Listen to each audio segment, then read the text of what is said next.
কথা বলছি, অসুবিধা নাই। আল্লাহ কাছে দোয়া করেন আমরা যেগুলো ঠিকভাবে মানে শিখতে পারি। আল্লাহ কাছে দোয়া করেন ঠিকভাবে মানে শিখতে পারি।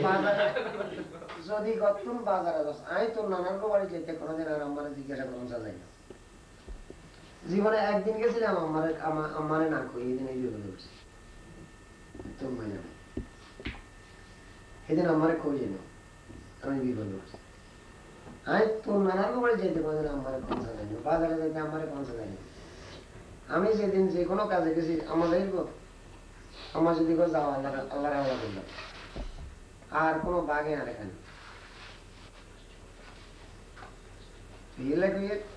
দুর্গম মা যতদিন আছে আমি না থাকলেও অন্তত দুর্গম মারে তোরা কোনোদিন অবজ্ঞা করিচ্ছা।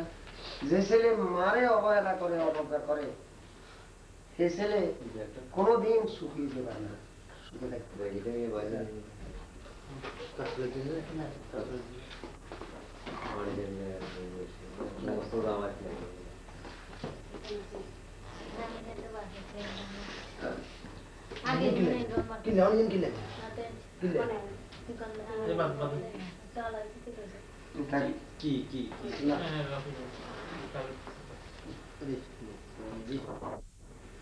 আচ্ছা আমি আর কি বলবো, আমার তো কথা তো অনেক ছিল, কথাটা আর কি কমু আর একটা কথা কই, এত বড় একটা বিল্ডিং আল্লাহ ভাগে দিছে তোর করে, এটা সম্পূর্ণ আল্লাহ রহমতের দান।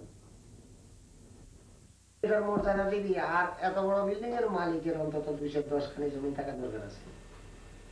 তো তোরা দেশের বাড়িতে কিছু জায়গা জমি কিনতে চেষ্টা করবি, কথা বলছে শহরে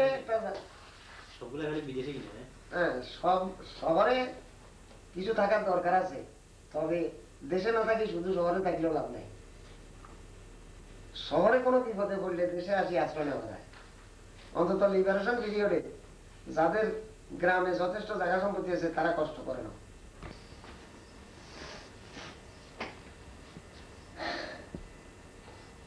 এখন চালা